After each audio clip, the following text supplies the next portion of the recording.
আবু যর গিফারি কবরের পাশে দাঁড়াইয়া দুই চোখের পানি ছেড়ে দিয়া বলে, ফাতেমার কবরটারে ঢাইকা রাখছে। ফাতেমা কত বড় লম্বা ছিল, দুনিয়ার কাউরে দেখতে দিচ্ছে না। আলী বলেন, ফাতেমার কবর কত বড় লম্বা, এটা কাউকে দেখতে দেয়া যাবে না।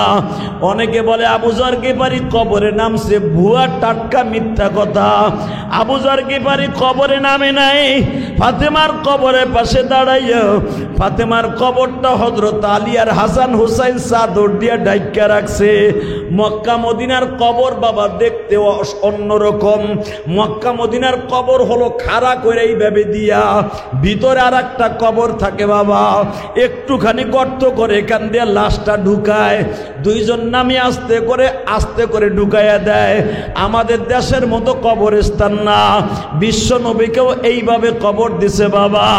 কবর দুইটা থাকে মসজিদে নববীর জান্নাতুল বাকি কবর যারা দেখছেন, একটা গর্ত করে লাশটা খাড়া করে নামায় আস্তে করে নিচে যায় আর একটা কবর বানায়া শোয়া দেয়। একে বলা হয় বাবা গুগলি কবর। আমাগো দেশে যেটা দেয় এইটারে বলে সিন্দুক কবর। আবু যর গিফারি রাদিয়াল্লাহু তাআলা আনহু ওই ঢাকনাওয়ালা কবরের পাশে বসে এক মুষ্টি হাতে মাটি নিয়ে বলতেছে, কবরের মাটি রে, এ কবরের মাটি, আমি জানি আল কবর হুফরাতুম মিন রিয়াজ, আল কবর হুফরাতুম মিনান নার, আল কবর রাওজাতুম মিন রিয়াজিল জান্নাহ হুফরান হুফারিন নাস হুফারিন নার। আমি জানি কারো জন্য কবরটা জান্নাতের টুকরা, কারো জন্য জাহান্নামের টুকরা। ভালো করে বুঝিস রে, কবর তোর মাঝে যে একটু পরে আলী তোরে রাইখা যাবে, এইটা কিন্তু নবীর কলিজার টুকরা মেয়ে ফাতেমা। ফাতেমার কবরটা দেখার বড় শখ ছিল, উপর দিয়া চাদর বিছানো দেখে গেলাম। এ কবর, আমি শুনছি বিশ্ব নবী দুনিয়ার কারো বাড়িতে না গেল ফাতেমার বাড়িতে যাইতো, ফাতেমার বাড়িতে যাইয়া বিশ্বনবীর চাদরটা বিছাইয়া দিত, চাদরে ফাতেমারে বসাইয়া বিশ্বনবী কপালে চুম্বন করতেন।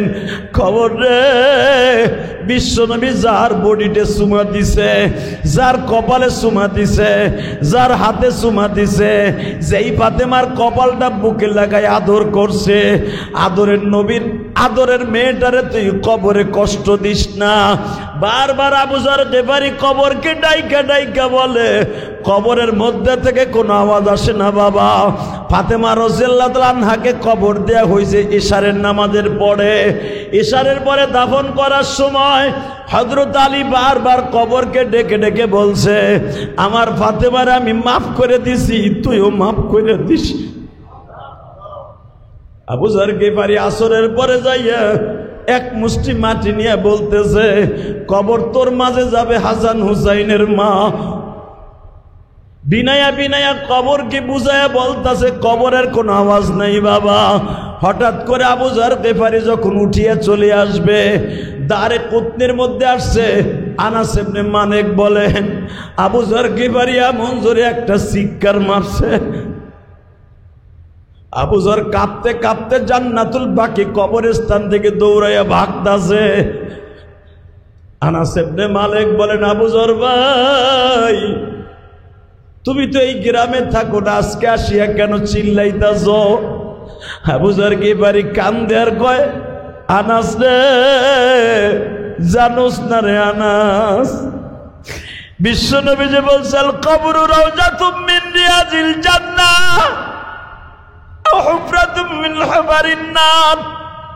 কবর কারো জন্য জান্নাতের টুকরা, কারো জন্য জাহান্নামের টুকরা। আমি আবু যর এতদিন বুঝতে পারছি, আমি এতদিন ভালো করে এইটাকে ইয়াকিন করে নিছি, কিন্তু আজকে প্র্যাকটিক্যাল আমি দেখলাম। আমি ফাতেমার কবরের কাছে যাই যখন কবরকে রিকোয়েস্ট করতেছিলাম, কবরের মধ্যে থেকে আওয়াজ আসলো, আবু যর রে, নবীর কন্যা ফাতেমারে চিনি না, হাসান হুসাইনের মাকে আমি চিনি না, ভালো করে বুঝিস ফাতেমা খাতুনে জান্নাত আমি চিনি না, আমার মাঝে সেই আসবে তার সাথেই ভালো ব্যবহার করব, যেই লোকটা আমার মাওলার কাছ থেকে নেক আমল নিয়ে আসবে। আর যে খারাপ আমল নিয়ে আসবে, আমি কবর তারে চিনি না, আমি এমন ভাবে তারে চাপ দিব, ডাইন পাশরের হাড্ডি বাম পাশরে ঢুকাই দেব, ডাইন পাশের হাড্ডি বাম পাশে ঢুকাইয়া দিব, এই মাথাটা ধরে এমন জোরে চাপ দিব, চালতে শেষার মতো শেষা হয়ে যাবে। ও বাজান, আমি আপনাদের সামনে কেন এই কথাটা বলছি? আবু যর গিফারী ওই আওয়াজ শোনার পরে জীবনে যতদিন বাইচা ছিল বাবা, শুধু জঙ্গলে জঙ্গলে ঘুরছে, গাছ জড়াই ধরে কান্তার বলতো, গাছ রে, আমি যদি গাছ হইতাম আমারে কাইটা পাইরা ঘর বানায়া ফেলতো, আমি যদি ঘাস হইতাম গরু দেখাইয়া ফেলতো, কেন আমি মানুষ হইলাম মানুষ?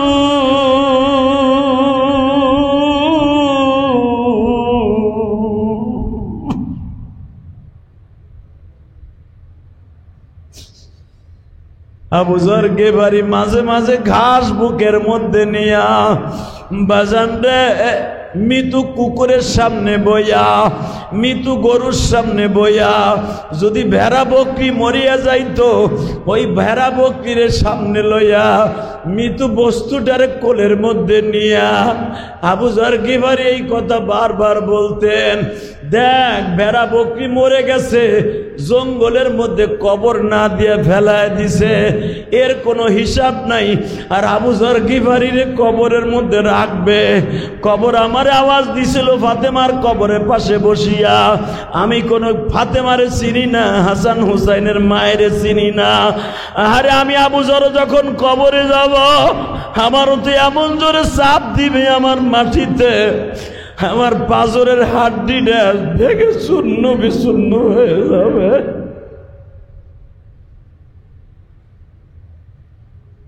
আমার মুসল্লি ভাইরা, যদি কবরের কথা চিন্তা করিয়া কারো এক চোখটা পানি পড়িয়া যায়, আমার রব্বে কারিম বলেন, ওয়া আম্মা মান খাফা মাকাম রাব্বিহি ওয়া নাহান নাফসা আনিল হাওয়া ফাইন্নাল জান্নাতা হিয়াল মাওয়া।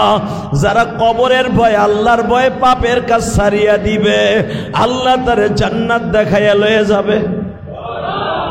আরো জোরে কর, আরো জোরে। এবার দিলটা নরম করবেন। যারা আমার ওয়াজগুলা বাসায় বসে শুনতেনছো মা বোনেরা, মা ফাতেমারে যখন আলী কবরে শোয়াবে, আলীও একটা আওয়াজ দিয়ে বলতাছে, কবর রে, নবীর দুলালিরে রাইখা গেলাম, তুই দেইখা রাখিস, হাসান হুসাইনের মাকে রাইখা গেলাম, দেইখা রাখিস।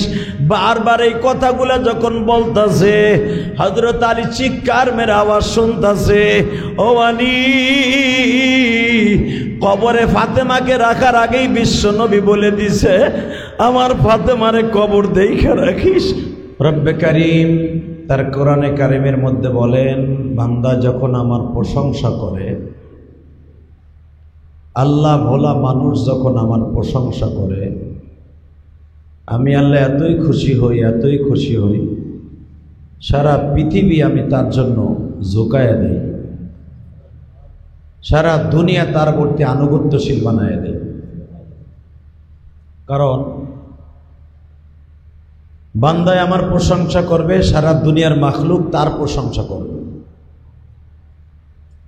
এই জন্য পৃথিবীতে যত কোয়ালিটিতে মানুষ আছে, যে ধর্মেরই মানুষ আছে, প্রত্যেকটা মানুষের জন্য এক একটা করে শয়তান নিযুক্ত করা আছে। এই জন্য আল্লাহ রাব্বুল আলামিন কোরআনে কারিমের মধ্যে বলেন, আলাম আহাদ ইলাইকুম ইয়া বানি আদম আল্লা তা'বুদুশ শাইতান ইন্নাহু লাকুম আদুব্বুম মুবিন। হে আদম জাতি, হে আদম সন্তান, মানব জাতি, তোমাদের সবচেয়ে বড় শত্রু একমাত্র শয়তান ইবলিস। কথা ঠিক না? ইবলিস এতই আমাদের শত্রু যে আমাদের বাবা, আমাদের বাজান, আমাদের পিতা তাকে জান্নাত থেকে বের করে ছেড়েছে। এই ইবলিস শুধু এখানেই থাক না, আল্লাহ অন্য আয়াতে বলেন উদখুলু ফিস সিলমি কাফা ওয়া লা তাত্তাবিউ খুতুওয়াতিশ শাইতান ইন্নাহু লাকুম আদুব্বুম মুবিন। হে মুমিনগণ, মুত্তাকিগণ, তোমরা ইসলামের মধ্যে পরিপূর্ণভাবে দাখিল হও। সুবহানাল্লাহ। অর্ধেক ডুববা না, এরকম না, পরিপূর্ণ ইসলামের মধ্যে দাখিল হও। উদখুলু ফিস সিলমি কাফা, এটাই তোমাদের জন্য যথেষ্ট। মনে রাখো, শয়তান তোমাদের শত্রু। কে বলেছেন? এই কথা জোরে কর না কে? শয়তান তোমাদের শত্রু, এটা কে বলেছে? এখন প্রশ্ন আসতে পারে, শয়তানরেও যে আল্লাহ বানাইছে আপনার আমারও সেই আল্লাহ বানাইছে, শয়তানরে বানাবার দরকার কি ছিল? এটা একটা প্রশ্ন আছে। আল্লাহ আমাদের বানাইলিতে চলতো। মনে রাখবেন, একটা বাজারে কিন্তু এক ধারণার জিনিস দিয়ে চলে না। দোকানে লেখা আছে ভ্যারাইটিস স্টোর, ভ্যারাইটিস স্টোর লেখা আছে না? তো ভ্যারাইটিস স্টোরে যদি খালি দেখেন আপনি, খালি চাউল ডাল তেল আছে, আর কিচ্ছু নাই, একবারে ঢুককেই কবে তোর থাপড়ানোর দরকার। কথা কন নাকি? যে ভ্যারাইটি স্টোর, তোর আছে চাল ডাল ডিম, আর কি আছে? আমার এখন দরকার পোলাপানের কাবাব কত, আমার দরকার এখন তরকারি কই, আমার দরকার মাছ। ভ্যারাইটিস স্টোর মানে 99 যা কিছু দরকার সব আমার পাইতে হইব, ঠিক না? আল্লাহ বলেন, আমি সার কেসেমের হার রকমের মানুষ বানাইছি, এর ভিতর থেকে আমি এক দলকে জান্নাতে ঘোষণা দিছি। সুবহানাল্লাহ বাইতে যে কইলে ভালো হবে। এই আরো জোরে কোন, আরো জোরে। এই সুবহানাল্লাহ মাঝে মাঝে আল্লাহরে খুশি করার লেগে জোরে কইতে হয়, মাঝে মাঝে আস্তে কইতে হয়। যখন আপনি নামাজ পড়তে আছে মসজিদের কোনায় বয়ে বয়ে, তখন যদি ইল্লাল্লাহ হবে না। মসজিদের ভিতরে এক কোনায় বসে একজন কোরআন শরীফ পড়তেছে, আপনি কোনায় বয়ে জিকির করতেছেন এত জোরে, বেটার কোরআন শরীফ পড়া বন্ধ। মসজিদে দাওয়াতে তাবলীগীরা ঘুমাইতেছে, আপনি মসজিদের কোনায় বইয়া এমন জিকির শুরু করছেন যে মসজিদের ফেরেশতারা পর্যন্ত বাইরে যেতেছে আপনার আওয়াজে। না, ইবাদতের সিস্টেম আছে। এখন কেউ ইবাদত করতেছে না, বড় ইবাদত হলো সুবহানাল্লাহ আলহামদুলিল্লাহ। এই টাইমে জোরে কবেন খুশি হইয়া, বলেন তো আলহামদুলিল্লাহ, বলেন তো আল্লাহু আকবার, হামদান কাসীরা তাইয়্যিবা মুবারাকান ফি। জোরে কোন ইয়া আল্লাহ, ইয়া আল্লাহ।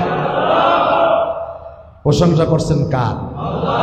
আল্লাহরে সবসময় খুশি রাখলে লাভ না লস? কি লাভ? কি লাভ? 5 কোটি টাকার মালিক হবেন? হ্যাঁ, 50,000 কোটি টাকার মালিক হবেন? হ্যাঁ, কিসের কার 50,000 কোটি টাকা? আল্লাহরে একবার খুশি করবেন আলহামদুলিল্লাহ দিয়া, জান্নাতের ভিতরে আপনার নাম আপনার বাবার নাম সহ আল্লাহ একটা সুবহানাল্লাহর গাছ লাগাই দেবেন। ওই গাছটা পুরাটা বানাবেন আমার আল্লাহ স্বর্ণ দিয়া, গাছের পাতাগুলো হবে রূপার, গাছের গোড়াটা হবে জমরুদ পাথরের।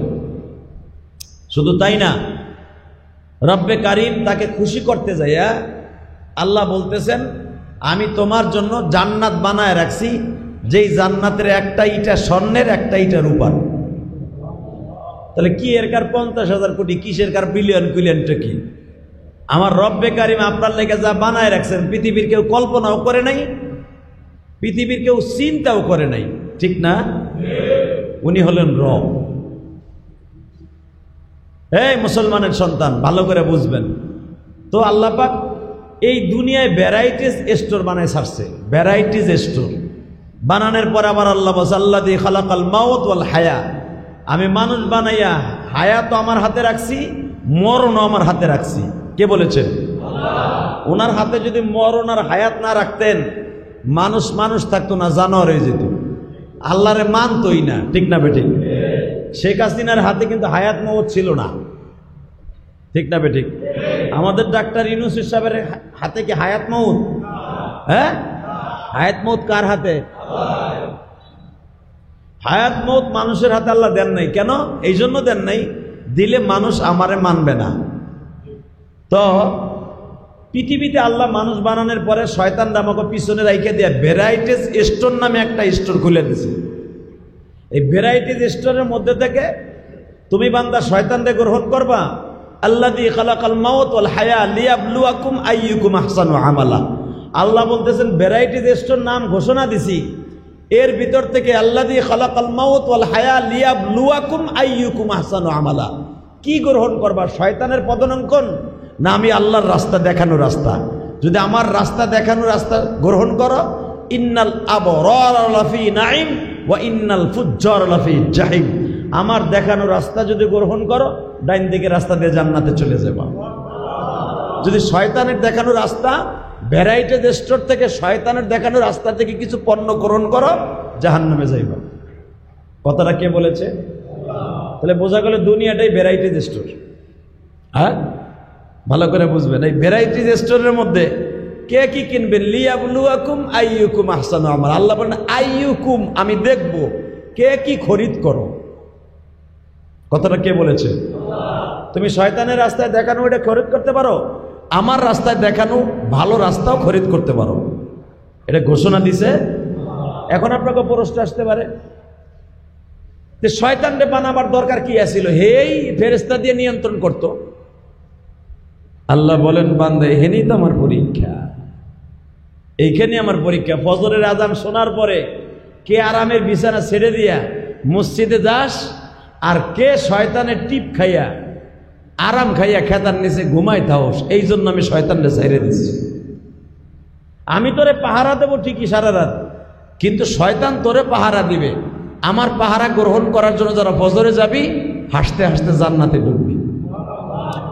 আর যে শয়তানের দেখানো রাস্তা, শয়তান যখন ফজরে আজান দেয় তখন হাত পাও টিপতে থাকে, ঘুমাইস না, উড়িস না, উড়িস না, হয়ে থাক। যে ব্যক্তি শয়তানের লাথি মাইরা মসজিদে আসবে সেই কামিয়াব। সুবহানাল্লাহ। যেরকম একজন বুজুর্গের ঘটনা হাদিসে না, এটা ইতিহাসে আছে, তাজকিরাতুল আউলিয়ার মধ্যে ওলিদের ঘটনা ওলিরা লেখেন। আল্লাহর এক বান্দা খুব পরহেজগার ছিলেন, সে মসজিদ ছাড়া নামাজ পড়তেন না, তাকবীরুলের সাথে নামাজ পড়তেন। ফাজাইল আমল কিতাবের ভিতরে ঘটনা আছে। তো আল্লাহর এই বান্দা জামাতের গুরুত্ব তার কাছে এতই বেশি ছিল যে জামাত ছাড়া সে নামাজ পড়তো না। তা আজকে এমন বৃষ্টি নামছে, বৃষ্টির গুতায় মানুষ বাইরে যেতে পারে না, এমন বৃষ্টি নামছে, রাস্তার মধ্যে প্যাগ হয়ে গেছে, পানি জমে গেছে। সব মানুষগুলা চিন্তা করছে যারা মসজিদে আসতো হেরাও মসজিদে আহে নাই। তা আল্লাহর বান্দা মসজিদে যাওয়ার জন্য ছটফট করতেছে, বিবি কইতেছে আর মাত্র 5 মিনিট আছে, আরে আর মাত্র 10 মিনিট আছে রে, আরে আর 2 মিনিট আছে রে, আমি কেমনে জামাতে যাবো রে, যে বৃষ্টি নামতাছে। শয়তান মানুষের ভেষ ধরে বারবার কইতাছে আরে ধরো মিয়া, একদিন না গেলে কি হয়েছে? আল্লাহর ওই বান্দা বলতেছে একদিনের দাম আমার কাছে এতই বেশি, কারণ আগামী দিন আমি পাবো কিনা আমি নিজেও জানি না। ঠিক না? আপনার হায়াতে জিন্দিগি থেকে যেই নিঃশ্বাসটা আপনি ছাড়ছেন, ওই নিঃশ্বাসটা কিন্তু আর ঢুকতেছে না। আপনি জানেন, আপনার যেই নিঃশ্বাস, আপনি গরম বাতাসটা হুদিয়া দেন পারে, আপনার বাতাস গরম, আপনার ইঞ্জিনটা পুরা তাজা করে 30 সেকেন্ডের ভিতরে পুরা হাড়টাকে সতেজ করে দিয়া, দূষিত জিনিসগুলারে বাতাসের মধ্যে বের করে দিয়া নতুন অক্সিজেন ঢুকায় আমার আল্লাহ। দুনিয়ার যেই অক্সিজেন আপনার আমি সারি, এই যে মসজিদের ভিতরে ধরেন শত শত মানুষ আসেন, এই অক্সিজেনগুলো যদি আবার রিটার্ন আল্লাহ ঢুকাইতো তার কুদরতি শক্তি দিয়া, একজন মানুষও বাঁচত না। কথা কন না কেন? হালাকি আমার আল্লাহ বলেন তুই যে নিঃশ্বাসটা ছাড়স, এই নিঃশ্বাসটা আমি 2 জন ফেরেশতা দিয়া বহন করিয়া অক্সিজেনের মাধ্যমে গাছের মধ্যে ঢুকাই দিই। দুনিয়া সব গাছের খাবার হলো মানুষের নিঃশ্বাস। ধরেন মারহাবা, গাছের হলো আল্লাহ কেন বানাইছেন গাছ? এই যে সরকার যে বলে বেশি করে গাছ লাগান, সুন্দর করে জীবন বাঁচান, বলে না কেন? এটা কোরআন শরীফের কথা, আমি আপনি তো জানেনই না। বেশি করে গাছ লাগান, পরিবেশ দূষণ মুক্ত করেন। তার মানে গাছের খাবার, দুনিয়ার অন্য কোনো খাবার আল্লাহ বানান নাই, মানুষের নিঃশ্বাসটা গাছের খাবার। এটা কোরআন শরীফের কথা। মানুষের এই গরম নিঃশ্বাসটা গাছে খায়, আর গাছে নতুন বাতাস বানায়া আপনার আমার নাকে দেয়। আল্লাহু আকবার, আল্লাহু আকবার। এই কুদরতি শক্তি কে দেয়? জোরে কন। আরো জোরে, কে দেয়? তিনি হলো সেই আল্লাহ। গাছে আমার বাতাস খাইয়া তার চেহারাটা সুন্দর হয়, আর আমারে গাছের নতুন পাতা জন্ম দেওয়ার বাতাসটা আমারে আল্লাহ ঢুকাইয়া আমারে ভালো রাখে। এর নাম হলো আল্লাহ। আমার ভাইরা, আমার বন্ধুরা ভালো করে বুঝবেন, আমার মালিক বলেন, বান্দা রে, আমি তোরে আদর করে বানাইয়া দুনিয়ার সব খাবারগুলা দামি বানাই দিছি।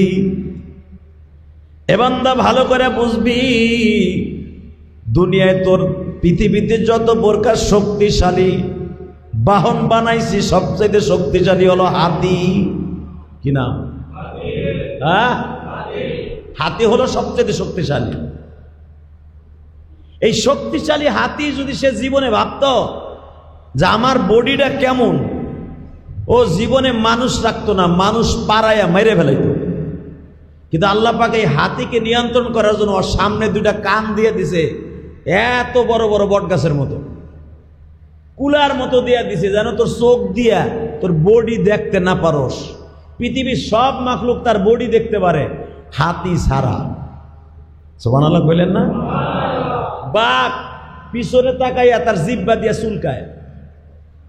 বুঝেন না আমার কথা? বাঘ পিছনে জিহ্বা দিয়া চুলকায়, পাও দিয়া চুলকায়। কুত্তা পিছনে তার জিহ্বা দিয়ে চুলকায়, লেজ দিয়ে চুলকায়। পৃথিবীতে একটা মাত্র প্রাণী সে কোনোদিন তার বডি দেখিয়া গাড় ঘুরাইয়া চুলকাইতে পারে না, সেটার নাম হাতি। ও আর সুর দিয়ে চুলকায়, আর শুরুতে বুঝতে পারে না যে আমি কত বড়। হাতি যদি বুঝতো যে আমারে বানাইছে এত বড় দিয়া, একটা মানুষকেও সে রাখতো না, বাড়িঘর বিল্ডিং গুতাইয়া ভাইঙ্গা চুরা তছনছ করে দিত। সুবহানাল্লাহ।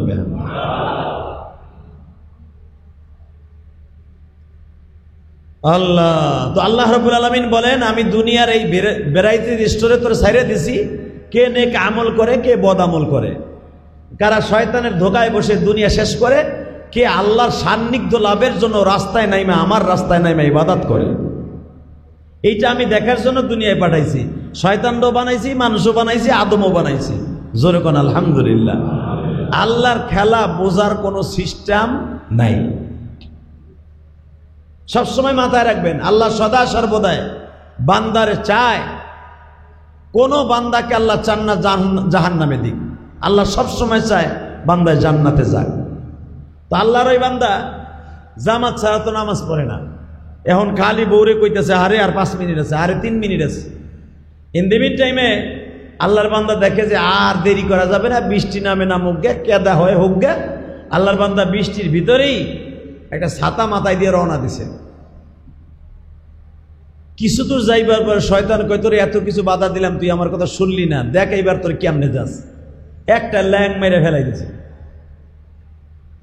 ল্যাং মেরে ফেলার পরে আল্লাহর বান্দা এই কেদা কুদা লইয়া মসজিদে যাইব, না পাকি লইয়া আবার বাইতে আইছে।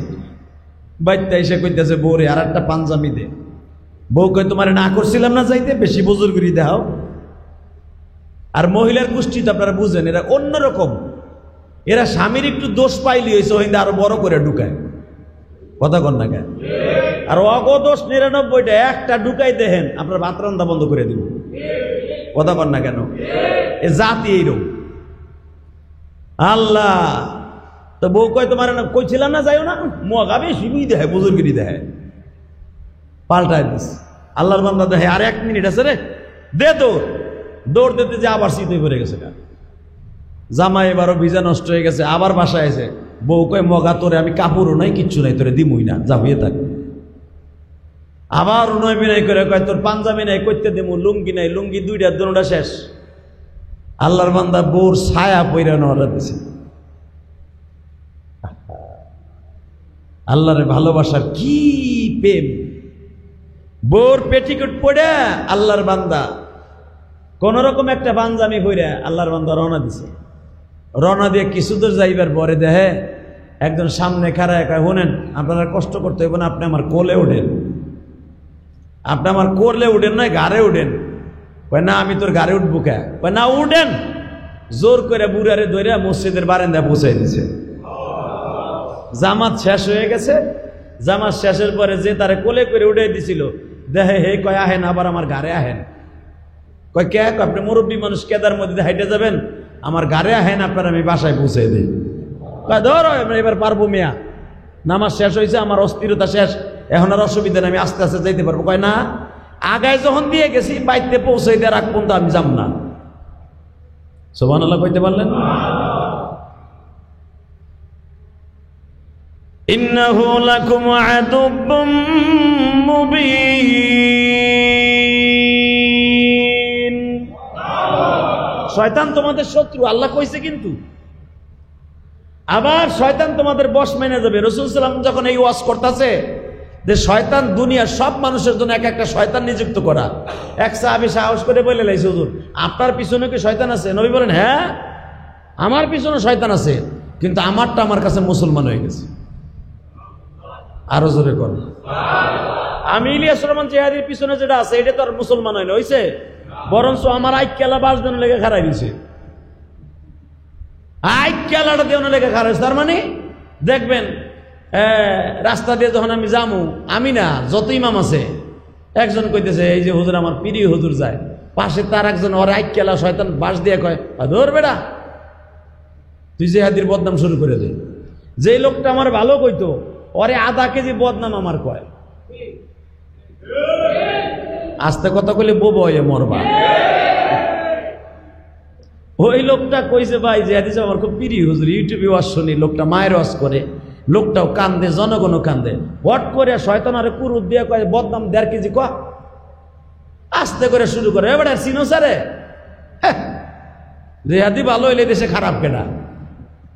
তার মানে আমার যত পাপ ওই সপ্তাহ করছিলাম, ওই আমার উনি ওইটুক নিয়ে আমারে পুরো পরিষ্কার করে দিয়েছে। তো ওনার বদনাম আমি গাড়ি লইয়া, ওনার নেক লইয়া যখন স্টেজ উঠি, তখন আমার কথা শুনে তো মানুষ কানবই, কারণ আমার তো আর গুনাহ নাই, আমি আল্লাহর ওলি। কথা কর না কেন? বোঝেন নাই মানে আমার কথা? আমার যে বদনাম তোমার রাস্তায় দাঁড়িয়ে মগায় কইছে, ওর যত নেক আমল আছে, দান সৎকার নামাজ রোজা সব আমার অ্যাকাউন্টে আইছে, আর আমার যত আকাম কুকাম আছে সব ওর ঘাড়ে গেছে। তো ওরটা আমার কাছে আহার কারণে আমি এখন ফেরেস, এখন আমি স্টেজ উঠলি তো মানুষ কানবো। কথা কর না কেন? জোরে কর, আরো জোরে। এই তো ভালো বুঝছেন ওয়াজ। এই জন্য বিশ্বনবী বলেন কোন মহিলা যেন তার স্বামীর বদনাম না কয়। কেন? কোন স্বামীর বদনাম বললে মহিলার যত নেক আমল আছে, মহিলারা কিন্তু পাপ কম করে, যারা ঘরের মধ্যে পর্দা করে, এরা বাহিরে বেরোয় না, অন্য পুরুষ দেখে না, এরা নামাজ রোজা করলে যত নেক আমল হয়, যদি স্বামীর একটা বদনাম অন্য পুরুষের কাছে কয়, কইতে দেরি আছে, ওই মহিলা সব নেক আমল গোল্লায় ওই স্বামীর ঘাড়ে চলে যায়। এই জন্য দেখবেন রসুল বলেন 1000কে 999 জন বউ জাহান্নামে যাবে, খালি স্বামীর বদনামের কারণে। কথা বুঝেন নাই মনে হয়?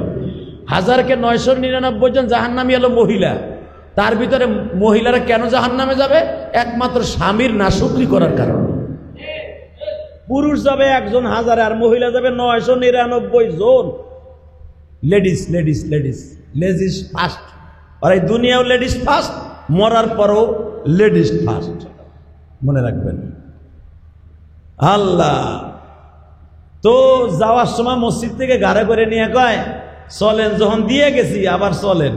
হেই বুড়ায় উঠবো না গাড়ে, কয় ওঠেন। জোর করে কোলে করে বারান্দা নামাই দিয়ে কয় আসসালামু আলাইকুম, যাই। যাওয়ার আগে দুলাভাই আমার পরিচয়টা দিয়ে যাই। কি তোমার নাম রে বাবা? তুমি আমার দুলাভাই কইলে? কয় আজ থেকে আপনি আমার দুলাভাই, আমি আপনার শালা। আরে ভাই আমার শালা যে কয়জন, একজনও তো তুই না। ভালো করে বুঝবেন, মানুষ সবচাইতে একটা কমান গালি দেয় শালা কইয়া। কথা কর না কেন? এই কমান আওয়াজটা দিয়ে গেলাম আল্লাহর বান্দা, আমার নাম কিন্তু আসলে দুনিয়ার মানুষ না, আমার নাম আজাজিল শয়তান। আজাজিল শয়তান, তুই আমারে কেমনে করে এইভাবে কোলে নিলি, আবার কোলে করে দিয়ে গেলি?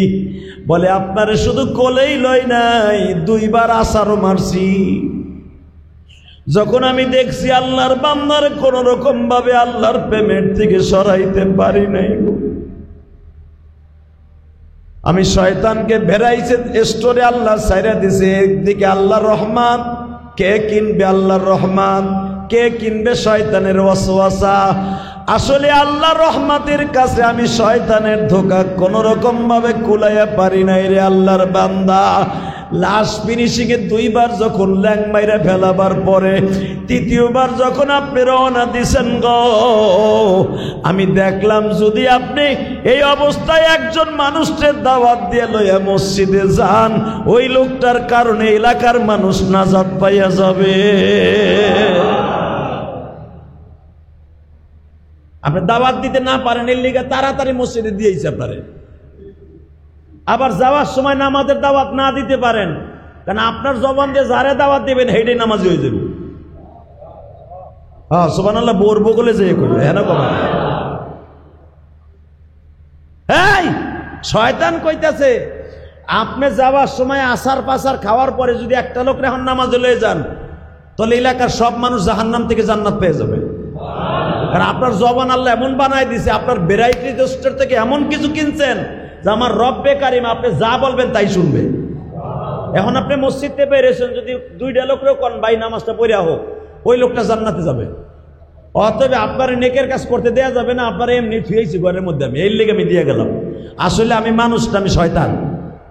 ওই যে আল্লাহ বলছেন ইন্নাহু লাকুম আদুব্বুম মুবিন, শয়তান সবচেয়ে বড় শত্রু, এটা প্রমাণ করে দিল শয়তানে। আল্লাহু আকবার জোরে বলতে পারো না? আরে ভাই শয়তানের ধোকায় সাহাবা একরাম সুদ্দা অন্য রাস্তায় চলে গেছে। কাব বিন মালিক, সাহাবীর নাম কি? জোরে কন, নাম কি? কাব বিন মালিক। কাব বিন আশরাফ নামে একজন ছিল যে আমার নবীর কল্লা কাটতে চাইছিল। এই কাব বিন আশরাফ না, কাব বিন মালিক, কাব বিন মালিক। আলহামদুলিল্লাহ বলেন। আবু যার গিফারি, কয়েকজন সাহাবী ছিলেন আমার নবীর অত্যন্ত প্রিয়। তার ভিতরে কয়েকজন সাহাবীর নাম আমি বলতেছি, আপনি নোট করেন, কাজে লাগবে।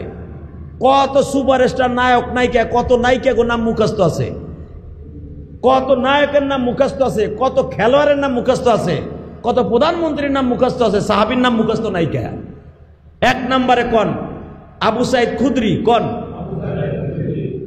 কাব বিন মালিক, আনাস বিন মালিক, আবু বকর, ওমর, উসমান, আলী, হাসান, হুসাইন, আব্দুর রহমান, আউফ, উসমান বিন গাওরেব, মাস, মুআব্বিস, আবু উবাদা ইবনুল জাররাহ রাদিয়াল্লাহু তাআলা। আবু যার গিফারি অত্যন্ত দামি সাহাবী, জোরকান মারহাবা। এই আবু যার গিফারি ছিল গেফার গোত্রের নেতা। আমাগো দেশে তো নেতা থাকলে দেখেন না, আমলিগের একজন নেতা হইলে এই পুরা সরাইল মনে করে এইটা আমার বাপের কথা। কর না কে? বিএনপির এক নেতা হইলে মনে করে এটা আমার বাপের, কিন্তু ভুলে যায় যে 2 দিন পরে আমিও কেলানি খাইতে পারি, আমিও বাড়ি ঘর থুইয়া পালান লাগতে পারে। ঠিক না বেঠিক? আমলিগের সামনে একটাও আছে সরাইল, ও থাকলে তো জনগণ পিডাইয়া পিছনের রাস্তা দিয়ে হাওয়া বাইর করে লইব। কথা কর না কে? আবার দেখবেন 2-4 বছর পরে কেতরাই কুতরাইয়া আবার দেখবেন শুরু হয়ে গেছে। এইটাই দুনিয়ার নিয়ম। কথা বলেন না কেন? আরে ভাই শোনেন, একটা কথা বলে দিয়ে যাই, পৃথিবীতে নেতার অভাব নাই, কিন্তু নেতা ছিল বিশ্ব নবী, তার সাহাবা একরাম ছিল নেতা। যাদের দেখলে শয়তান পালাইতো এদের কয় নেতা। ঠিক না বেঠিক? তা আমি এমন নেতার নেতা, আমি এমন হুজুরের হুজুর, শয়তান দেখলে আমার দুলাভাইকে কাছে আয়। শয়তান আমারও এলাকার ডিউটি দিয়া হে জায়গা আর এক রাষ্ট্রে, যে এই জায়গা আমার লাগবে না, সরাইল থুই আমি হাসনাবাদে যাই, কারণ এখানে তুই যথেষ্ট। কথা কর না কে? এমন নেতার দরকার নেই। তো সাহাবা একরামে একজন নেতা এক এলাকায় থাকলে ওই এলাকায় জান্নাতি হয়ে যেত। তা আবু যার গিফারি ছিল একজন রাসূলের সাহাবীর নাম আবু যার গিফারি। আর সুবহানাল্লাহ, সে গিফার গোত্রের নেতা ছিল।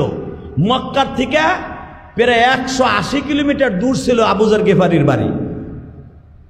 তো কয়েকজন মিলে কয়, এ আবু যার, শুনলাম মক্কায় বলে একটা সন্ত্রাসীর আবির্ভাব হয়েছে, আর চেহারাটা একটু দেখে গা।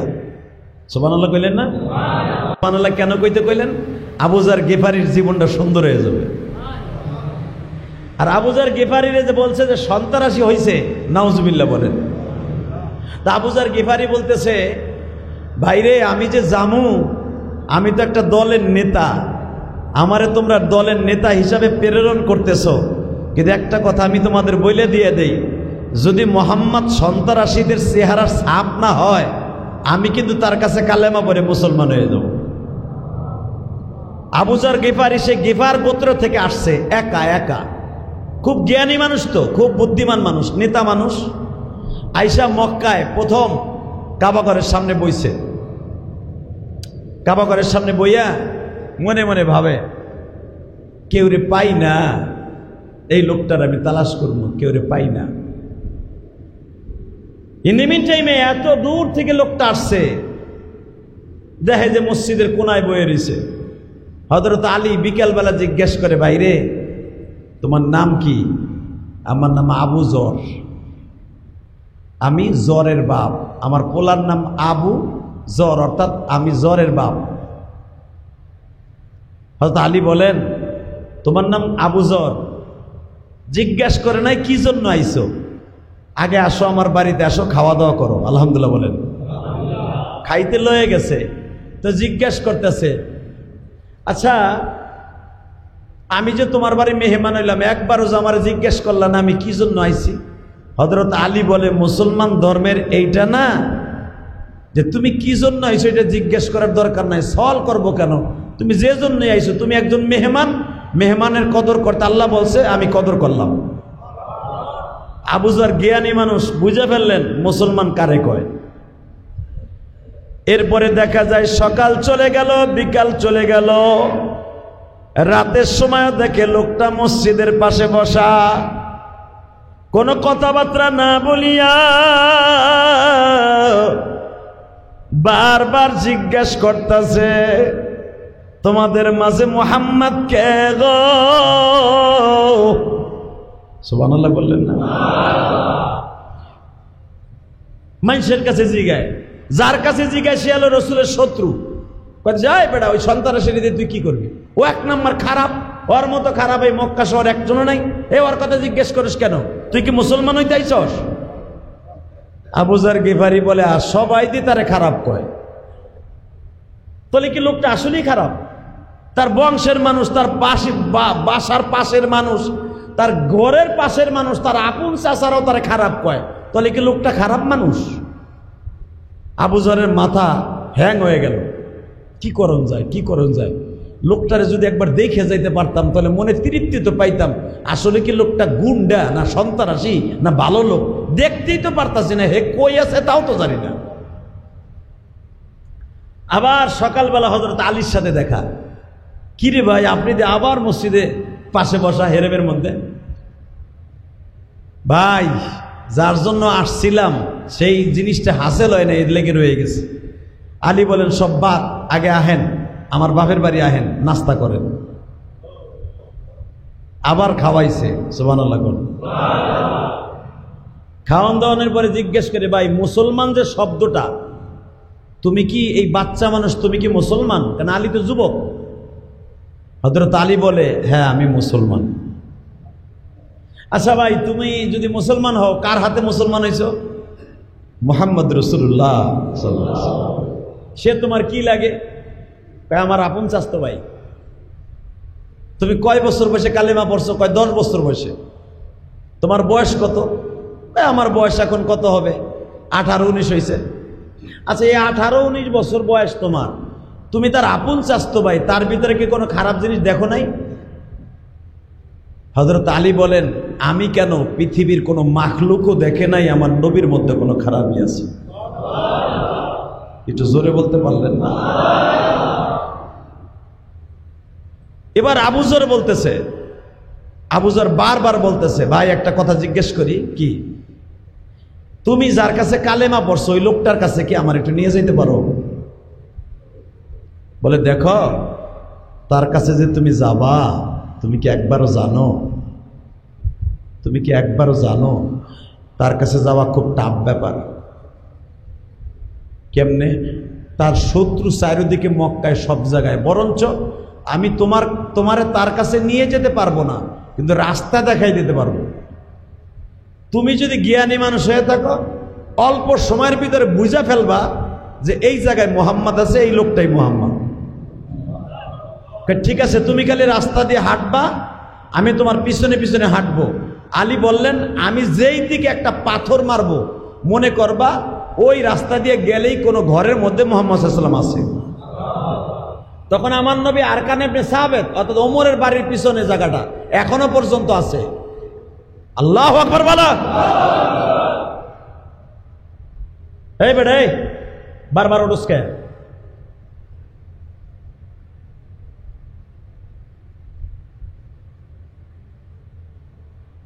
জুমা পড়াই আমি চাই তোর দিকে একবার, কিন্তু তোর ব্যাটারি চার্জ আগে দেশ থেকে, তোর ব্যাটারি চার্জ কিন্তু কমাই দেবো কিন্তু বাইর করে দিয়ে। লা হাওলা ওয়ালা কুওয়াতা ইল্লা বিল্লাহ। ওইটা ওয়াজের মাঠ পাইছে মগা। হে মুসলমানের পোলা, ভালো করে বুঝেন, কথা পাইল করতে কষ্ট হয়। আল্লাহ, হযরত আলী আবু যর গিফারী রে, অত্যন্ত দামি কথা মিয়া, আবু যর গিফারী রে পিছনে পিছনে লয়ে যায়। হঠাৎ করে আলী জাবালে ওমর এখানে যাওয়ার পরে, জাবালে ওমর যারা দেখছেন, যারা উমরা করছেন তারা চিনেন, জাবালে ওমরের কাছে যাইবার পরে আরকান ইবনে সাবিতের বাড়ির থেকে 200 গজ দূরে একটা পাথর মারলেন আলী, বুঝাই দিলেন এদিকে আমার নবী আছে, যাও। আলী পাথরটা মাইরা নিজে ব্যাক করে চলে আসলেন। তার মানে আলী যদি হারে সাথে নিয়ে যায়, বেঈমানগুলা গোয়েন্দা লাগানো ধরে ফেলবে যেখানে মোহাম্মদ আছে। কি বুদ্ধিমান আলী! এই জন্য তো নবী বলছে, আনা মদিনাতুল ইলমি ওয়া আলিয়ুন বাবুহা, আমি মদিনার শহরের ইলম, দরজা হলো আমার আলী। কি বুদ্ধি যুবকটার, কি বুদ্ধি! আর আমাকে পোলাপানের বুদ্ধি আছে, গাঞ্জা কেমনে বানাইতে হয়, কোন স্টাইলে বানাইলে দুমা বেশি হয়, নেশা বেশি হয়, কথা কর না কেন? ইয়াবা কোন স্টাইলে খাইলে নেশাটা খুব তাড়াতাড়ি হয়, এটাই আছে বুদ্ধি। আর বুদ্ধি কারে কয় মিয়া? হযরত আলীর বুদ্ধি। ঢিলটা মারছে, ঢিলটা যেদিকে গেছে ওইদিকে যাও। আলী আস্তে করে ঢিলটা মাইরে দিয়ে পিছনেতে সরে আইছে। আবু যর গিফারী রওনা দিছে, যায় দেখে আমার এতিম নবী যেই ঘরের মধ্যে বয়ে রয়েছে, পুরা ঘরটা আলো হয়ে রয়েছে।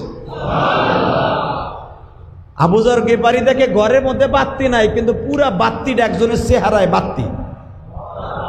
এখন দিলটা নরম করবেন। নবীরে যদি আমরা জীবনে একবার দেখতাম, আমার মনে হয় আমার নবীর জন্য আমি ইলিয়াস রহমান যদি বুকটা পাতায় দিতাম, যে আমার নবীর কদমটা যেন আমার বুকের উপরে একবার হলো পড়ে।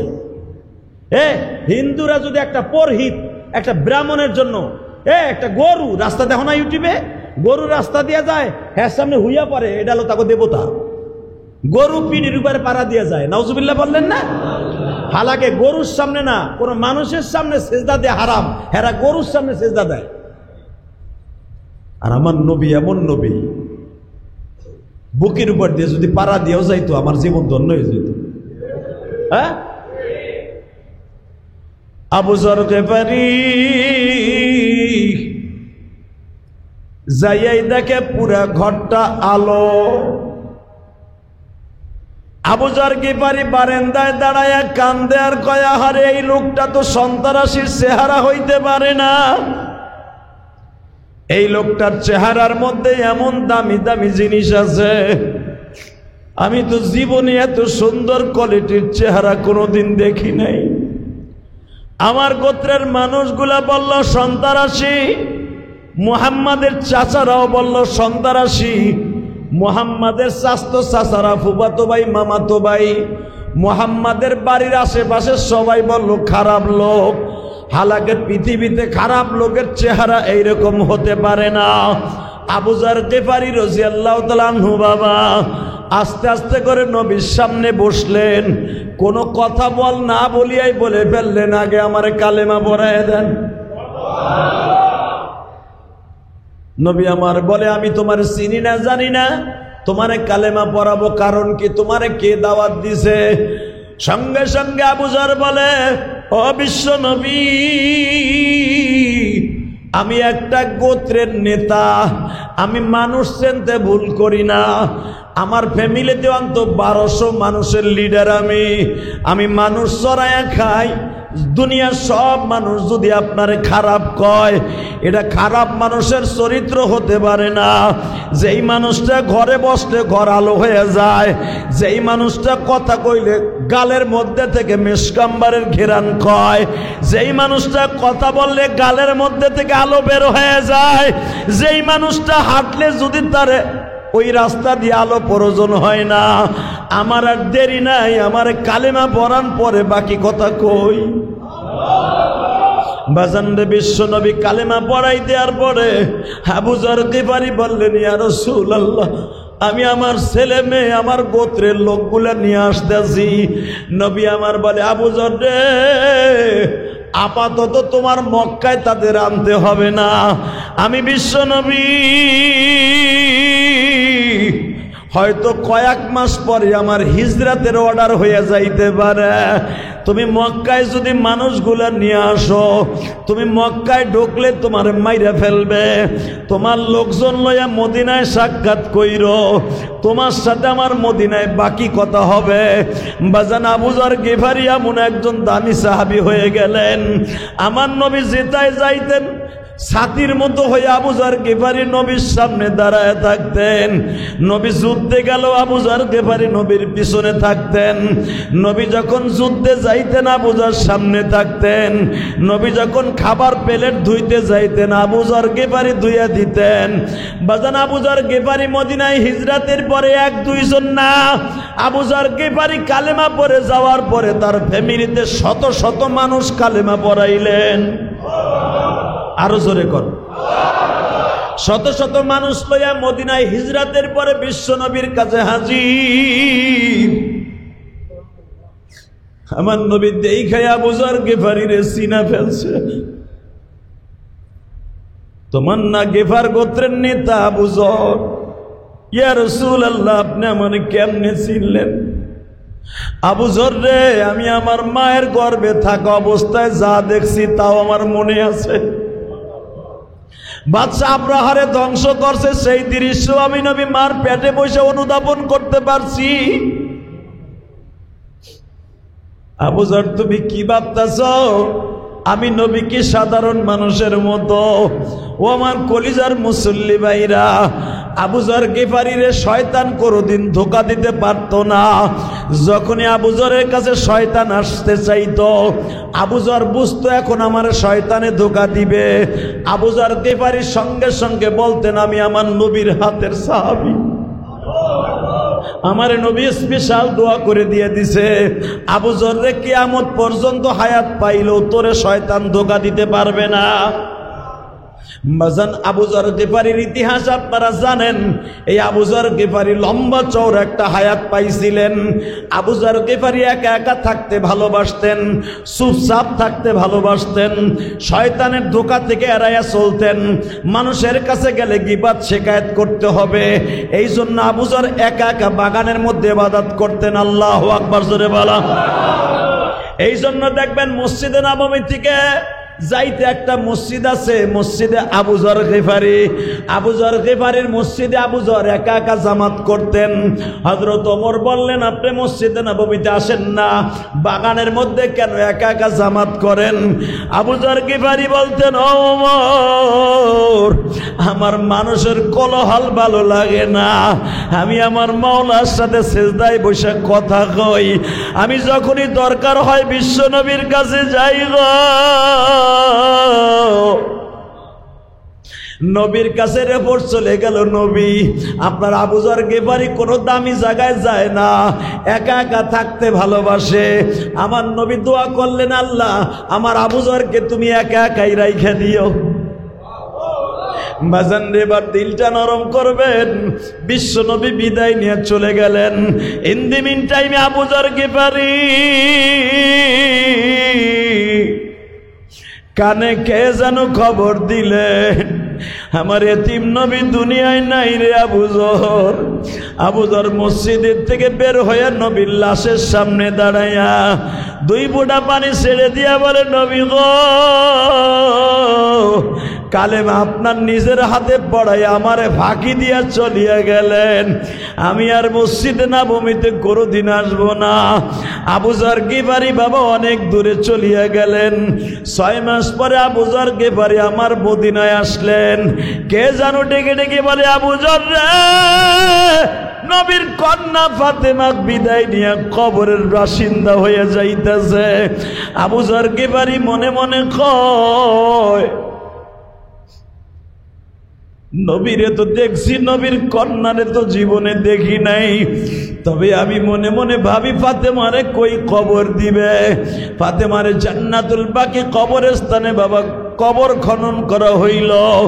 আবু যর গিফারি কবরের পাশে দাঁড়াইয়া 2 চোখের পানি ছেড়ে দিয়া বলে, ফাতেমার কবরটারে ঢাইকা রাখছে। ফাতেমা কত বড় লম্বা ছিল, দুনিয়ার কাউরে দেখতে দিচ্ছে না। আলী বলেন, ফাতেমার কবর কত বড় লম্বা, এটা কাউকে দেখতে দেয়া যাবে না। অনেকে বলে আবু যর গিফারি কবরে নামছে, ভুয়া টাটকা মিথ্যা কথা। আবু যর গিফারি কবরে নামে নাই, ফাতেমার কবরের পাশে দাঁড়াইয়া ফাতেমার কবরটা হযরত আলী আর হাসান হুসাইন চাদর দিয়া ঢাইকা রাখছে। মক্কা মদিনার কবর বাবা দেখতে অন্যরকম। মক্কা মদিনার কবর হলো খাড়া করে এইভাবে দিয়া, ভিতরে আর একটা কবর থাকে বাবা, একটুখানি গর্ত করে এখান দিয়ে লাশটা ঢুকায়। 2 জন নামি আস্তে করে ঢুকাইয়া দেয়। আমাদের দেশের মতো কবরস্থান না, বিশ্ব নবীকেও এইভাবে কবর দিছে বাবা। কবর 2টা থাকে মসজিদে নববীর জান্নাতুল বাকি কবর যারা দেখছেন, একটা গর্ত করে লাশটা খাড়া করে নামায় আস্তে করে নিচে যায় আর একটা কবর বানায়া শোয়া দেয়। একে বলা হয় বাবা গুগলি কবর। আমাগো দেশে যেটা দেয় এইটারে বলে সিন্দুক কবর। সিন্দুক সিস্টেম একটাই, কিন্তু মদিনায় মক্কায় 2টা কবর। আলহামদুলিল্লাহ বলেন। প্রথম একটা দিয়ে নামায়, পরে ওইটার ভিতরে আর একটা করে আর এক জায়গায়, এইখানে থেকে একটা, ওই ভাই যেখানে ওইখানে থেকে বড়টা যেখানে লাশটা শোয়াবে। আবু যর গিফারি রাদিয়াল্লাহু তাআলা আনহু ওই ঢাকনাওয়ালা কবরের পাশে বসে এক মুষ্টি হাতে মাটি নিয়ে বলতেছে, কবরের মাটি রে, এ কবরের মাটি, আমি জানি আল কবর হুফরাতুম মিন রিয়াজ, আল কবর হুফরাতুম মিনান নার, আল কবর রাওজাতুম মিন রিয়াজিল জান্নাহ হুফরান হুফারিন নাস হুফারিন নার। আমি জানি কারো জন্য কবরটা জান্নাতের টুকরা, কারো জন্য জাহান্নামের টুকরা। ভালো করে বুঝিস যে কবর তোর মাঝে যে একটু পরে আলী তোরে রাইখে যাবে, এইটা কিন্তু নবীর কলিজার টুকরা মেয়ে ফাতেমা। ফাতেমার কবরটা দেখার বড় শখ ছিল, উপর দিয়া চাদর বিছানো দেখে গেলাম। এ কবর, আমি শুনছি বিশ্ব নবী দুনিয়ার কারো বাড়িতে না গেল ফাতেমার বাড়িতে যাইতো। ফাতেমার বাড়িতে যাইয়া বিশ্বনবীর চাদরটা বিছাইয়া দিত, চাদরে ফাতেমারে বসাইয়া বিশ্বনবী কপালে চুম্বন করতেন। খবর রে, বিশ্বনবী যার বডিতে চুমা দিছে, যার কপালে চুমা দিছে, যার হাতে চুমা দিছে, যেই ফাতেমার কপালটা বুকে লাগাই আদর করছে, আদরের নবীর আদরের মেয়েটারে তুই কবরে কষ্ট দিস না। বারবার আবু যর গিফারি কবরকে ডাইকা ডাইকা বলে, কবরের মধ্যে থেকে কোনো আওয়াজ আসে না বাবা। ফাতেমা রাদিয়াল্লাহু তাআলা আনহাকে কবর দেয়া হয়েছে ইশারের নামাজের পরে। ইশারের পরে দাফন করার সময় হযরত আলী বারবার কবরকে ডেকে ডেকে বলছে, আমার ফাতেমারে আমি মাফ করে দিছি, তুইও মাফ করে দিস। আবু যর গিফারি আসরের পরে যাইয়া এক মুষ্টি মাটি নিয়ে বলতেছে, কবর তোর মাঝে যাবে হাসান হুসাইনের মা। বিনায়া বিনায়া কবরকে বুঝায়া বলতেছে, কবরের কোনো আওয়াজ নাই বাবা। হঠাৎ করে আবু যর গিফারি যখন উঠিয়া চলে আসবে, দারে কুতনির মধ্যে আসছে। আনাস ইবনে মালিক বলেন, আবু যর গিফারি এমন জোরে একটা চিৎকার মারছে, আবু যর কাঁপতে কাঁপতে জান্নাতুল বাকি কবরস্থান থেকে দৌড়াইয়া ভাগতাছে। আনাস ইবনে মালিক বলেন, আবু যর ভাই, তুমি তো এই গ্রামে থাকো না, আজকে আসিয়া কেন চিল্লাইতাছ?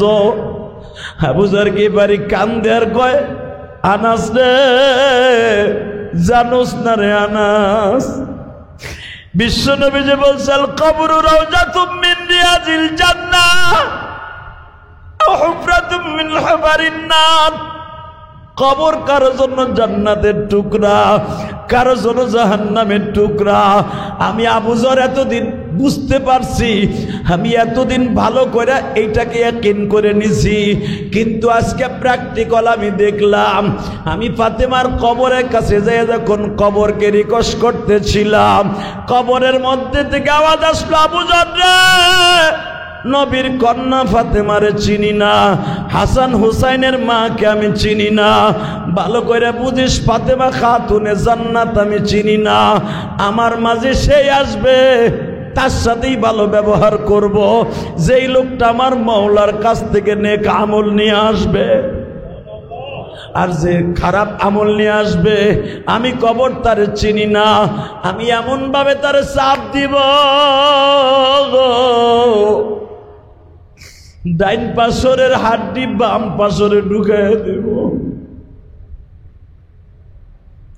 ডাইন পাশের হাড্ডি বাম পাশে ঢুকাই দিব, এই মাথাটা ধরে এমন জোরে চাপ দিব, চালতে শেষার মতো শেষা হয়ে যাবে।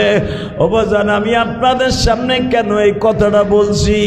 আবু যর গিফারি ওই আওয়াজ শোনার পরে জীবনে যতদিন বাইচা ছিল বাবা, শুধু জঙ্গলে জঙ্গলে ঘুরছে, গাছ জড়াই ধরে কান্দার বলতো, গাছ রে, আমি যদি গাছ হইতাম আমারে কাইটা বাইরা ঘর বানায়া ফেলতো, আমি যদি ঘাস হইতাম গরু দেখাইয়া ফেলতো, কেন আমি মানুষ হইলাম? মানুষ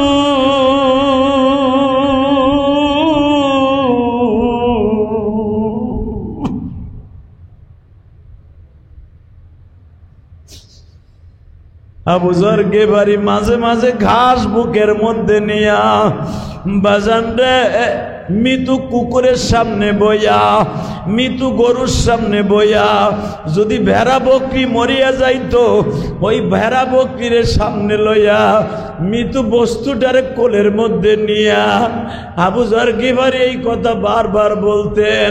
দেখ, ভেড়া বকরি মরে গেছে, জঙ্গলের মধ্যে কবর না দিয়ে ফেলায় দিছে, এর কোনো হিসাব নাই, আর আবু যর গিফারির কবরের মধ্যে রাখবে। কবর আমার আওয়াজ দিছিল ফাতেমার কবরের পাশে বসিয়া, আমি কোনো ফাতেমারে চিনি না, হাসান হুসাইনের মায়ের চিনি না। আরে আমি আবু যর যখন কবরে যাব, আমারও তো এমন জোরে চাপ দিবে আমার মাটিতে, আমার পাজরের হাড্ডিটা ভেঙে শূন্য বিশূন্য হয়ে যাবে।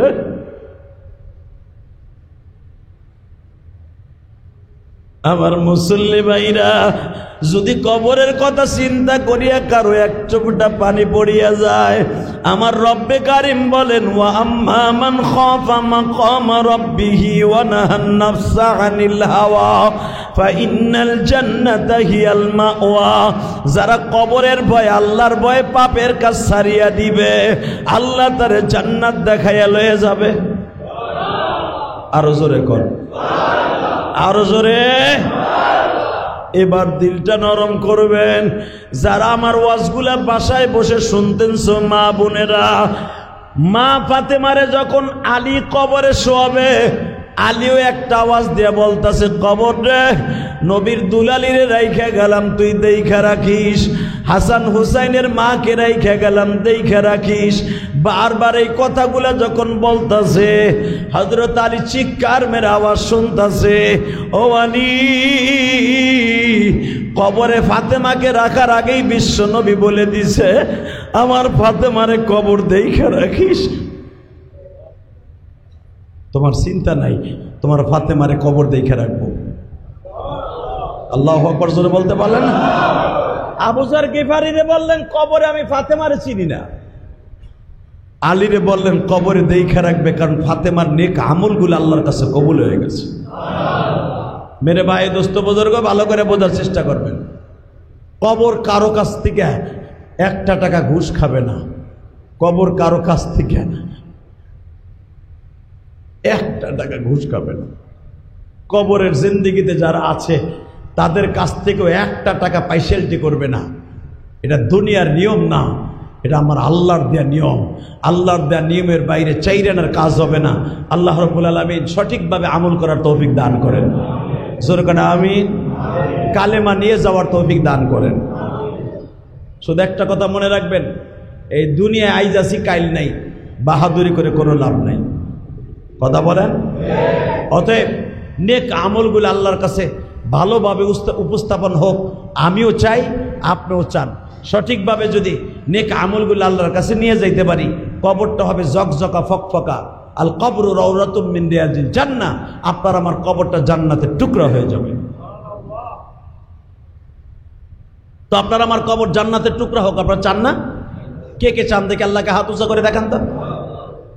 আল্লাহ হাতগুলাকে কবুল করেন। যদি কবরটা জান্নাতের টুকরা বানাইতে চান 5 ওয়াক্ত নামাজ পড়তে হবে ইনশাআল্লাহ। বলেন 5 ওয়াক্ত নামাজ পড়তে রাজি আছেন না? 5 ওয়াক্ত নামাজ পড়বেন, একটা ওয়াক্ত যেন কামাই না যায়। যদিও কোনো কারণবশত কাজা হইয়াই যায়, সাথে সাথে পড়ে নেবেন। কারণ জিন্দিগি বেশি সময় নাই, অল্প সময় জিন্দিগি। আইজ আছে কাল নাই, বাহাদুরি করে কোনো লাভ নাই।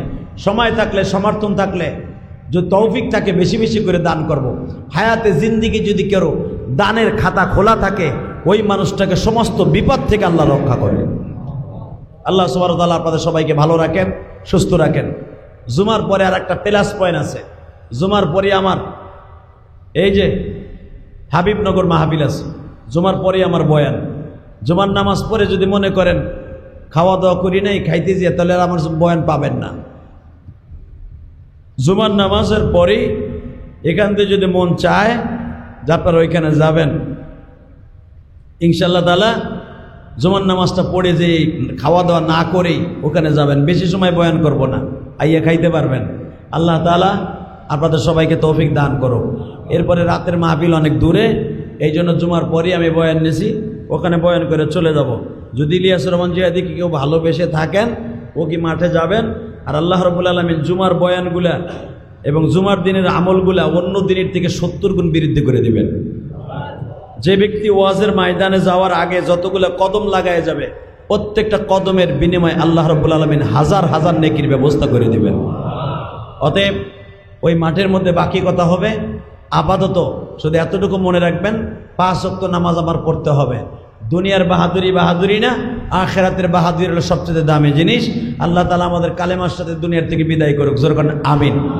আসেন তওবা করে আস্তাগফিরুল্লাহ রব্বি মিন কুল্লি জামবি ওয়া আতুবু ইলাইহি লা হাওলা ওয়ালা কুওয়াতা ইল্লা বিল্লাহিল আলিয়্যিল আযীম লা ইলাহা ইল্লাল্লাহু মুহাম্মাদুর রাসূলুল্লাহ। মসজিদে কিছু কিছু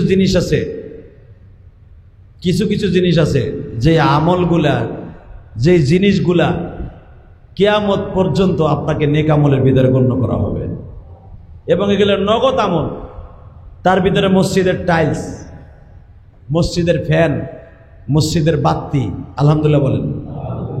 এইগুলা যারা মসজিদে দান করে, আল্লাহ তাকে জান্নাত অবশ্যই অবশ্যই দান করবে।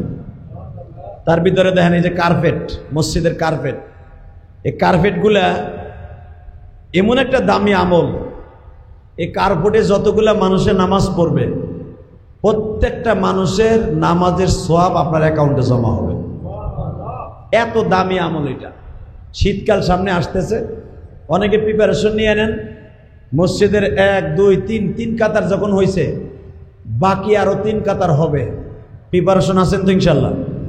জুমার দিনে আপনারা, শীতকাল সামনে আসতেছে, অগ্রহায়ণ, পৌষ, মাঘ, পুরা এটা তো শীত। প্রিপারেশন নিয়ে নেবেন যে অন্তত একটা কার্পেট কিনতে কত লাগে। নিয়ত করে ফেলবেন কার্পেট ইনশাল্লাহ। পৃথিবীতে যত নেক আমল আছে দেখবেন, মসজিদে নববীতে যদি কার্পেট নিত হাজিদের কাছ থেকে, আমার মনে হয় পৃথিবীর দামি দামি কার্পেট মসজিদে নববীতে হাজিরা কিনে দিয়ে আসতো। কার্পেট এত দামি জিনিস। কারণ জিব্রাইল নিজে বিশ্বনবীকে বলছে যারা কার্পেট দেয় আল্লাহ তার কবরে কার্পেট দেয়। সুবহানাল্লাহ, জোরে বললেন না?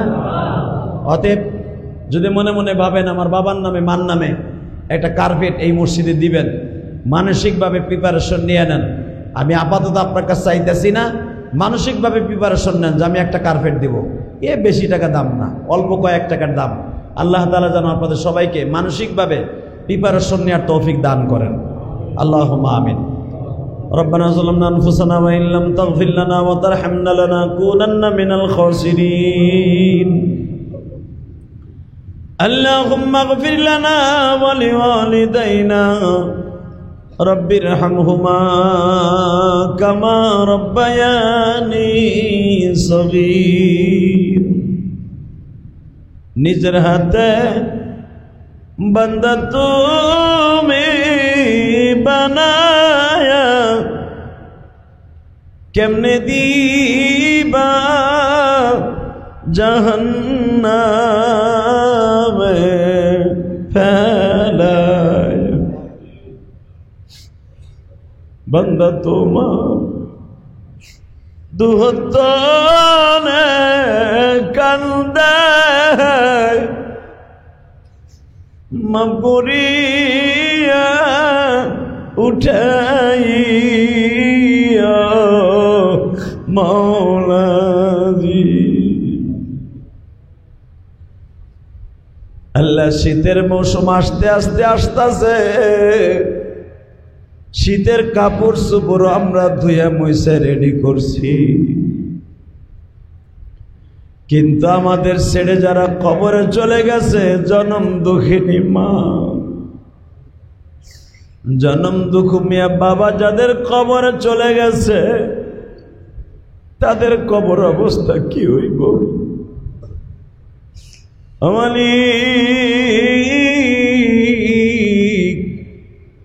আমাদের বাবা মা দাদা দাদি নানা নানি আত্মীয় স্বজন শ্বশুর শাশুড়ি পাড়া প্রতিবেশী যারাই কবরে চলে গেছে, কবরটা জান্নাতের বাগান বানায় দিও। আল্লাহ যাদেরকে নিয়ে হাত তুলেছি, তোমার কোন বান্দার কার মা বাবা গ্রামের বাড়ি কোথায় ঘুমায় আছে জানি না। আহারে আমি সন্তান রে মা শীতের মৌসুমে মাটিতে শোয়াই নাই, আমার ঠান্ডা লেগে যাবে, কিন্তু ওই মা বাবারে ঠান্ডা মাটিতে ঘুম পড়ায় রাখছি। মালিক নবীর মেয়ে ফাতেমার সাথে যদি কবর কথা বলে বলে আমি ফাতেমারে চিনি না, আমাদের কবর অবস্থা কি হবে তুমি ভালো জানো। তুমি আমাদের নেক আমলগুলা সঙ্গী বানায় দিও আল্লাহ, আমাদের ছেলে মেয়েগুলাকে নেককার বানায় দিও, যাদের ব্যবসা বাণিজ্য খারাপ বরকত দান করে দিও আল্লাহ। যাদেরকে নিয়ে হাত তুলছি অনেকে অসুস্থ আছে, সুস্থ বানায় দিও আল্লাহ। আমি যখন সৌদি আরব যাই, তোমার এক পাগল আমারে মদিনায় অনেক রিসিভ করে, মদিনার দামি দামি খাবারগুলো আমাদেরকে খাওয়ায়, মদিনার বড় বড় রেস্টুরেন্টে আমাদেরকে দাওয়াত দিয়ে নিয়ে মক্কাওয়ালাদের সাথে মদিনাওয়ালাদের সাথে দাওয়াত দিয়ে খাওয়ায় আল্লাহ। আমার ওই ভাই গতকালকে অপারেশন হয়েছে, সেলিম ভাই আল্লাহ, ধানমন্ডি হসপিটালে অপারেশন হয়েছে। সেলিম ভাইকে তুমি অতি তাড়াতাড়ি সুস্থ বানায় দাও আল্লাহ। আরো যারা অপারেশন হয়েছে অনেক প্রবাসী ভাইরা, তাদের সুস্থ বানায় দাও আল্লাহ। খাস করে অনেক দূর দূরান্ত থেকে অনেকে অসুস্থ দোয়া চাইছে, মানিকগঞ্জ থেকে তোমার এক পাগল দোয়া চেয়েছে তার বাবা মায়ের জন্য, তার ছেলে সন্তানের জন্য।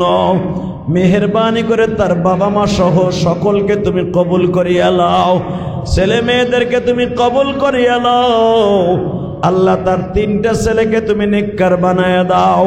তোমার পাগল আমার মসজিদে দান করে, মাদ্রাসায় দান করে কবুল করিয়া লাও আল্লাহ। খাস করে তোমার অনেক পাগল মাদ্রাসা মসজিদ না দেখে দান করে, তাদের দানগুলো কবুল করিয়া লাও আল্লাহ। মসজিদে জুমার নামাজ পড়তে অনেক দূর দূরান্ত থেকে তোমার পাগলগুলি আসে, কেন আসে, কি জন্য আসে আমি জানি না। মিরপুর থেকে প্রতি সপ্তাহে তোমার পাগলগুলি পাগলের মতো ছুটি আসে। এদের মধ্যে কার মা নাই, কার বাবা নাই, কার মা বাবা অসুস্থ আমি জানি না। মেহেরবানি করে তাদেরকে তুমি ভালো রাখো, সুস্থ রাখো। আল্লাহ, এই ঘরে যারা দান করে মসজিদে তাদের দানগুলো কবুল করে নিও। তাদের জনম দুঃখিনী মা বাবাকে মাফ করে দিও। আল্লাহ, কবে যেন আমাদের হায়াতে জিন্দেগি শেষ হয়ে যায়,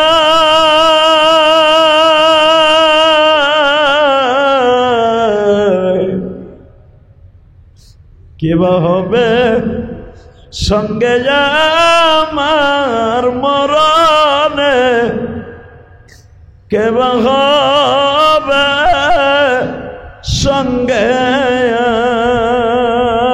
আমার কবরে। কেমনে থাকবো ওই কবরে একা পড়িয়া, বন্ধু বান্ধব স্বামী সন্তান কেউ থাকবে না। আল্লাহ, আমাদের অনেকের মা বাবা কবর এতিম হইয়া পড়ে রয়েছে, ওই মা বাবার কবরটা জান্নাতের বাগান বানায় দিও। আল্লাহ, অনেক তোমার বান্দা বান্দি বাসায় বসে হাত তোলে, যেই খাটে মা ঘুমাইতো আজকে সেই খাটটা খালি, যেই রুমের মধ্যে মা খাবার খাইতো, যেই ড্রেসিং টেবিলে মা কাপড় চোপড় পরতো সেই ড্রেসিং টেবিলটা আছে, মা নাই। অনেকের বাবা নাই। মেহেরবানি করে প্রত্যেকের বাবা মাকে মাফ করে দিও। আমরাও যখন কবরে চলে যাব আমাদের সন্তানগুলোকে নেককার বানায় দিও। আল্লাহ, আমার সন্তান মিশরে লেখাপড়া করে মাসুম বিল্লাহ, আর হক্কানি আলেম হিসাবে কবুল করে নিও। আল্লাহ, ও যে সাবজেক্ট নিয়ে লেখাপড়া করতেছে খায়ের বরকত দান করো। সাল্লাল্লাহু তাআলা আলা খায়রি খালকিহি। আল্লাহ, আমার এই মাদ্রাসা মসজিদকে তুমি কবুল করো। এই মাদ্রাসা মসজিদে যারা দান করে তাদের দানগুলো কবুল করে নাও। সাল্লাল্লাহু তাআলা আলা খায়রি খালকিহি মুহাম্মদ ওয়া নূরি আরশি সাইয়্যিদিনা মাহুম বিরহমাতিকা ইয়া আরহামার রাহিমিন।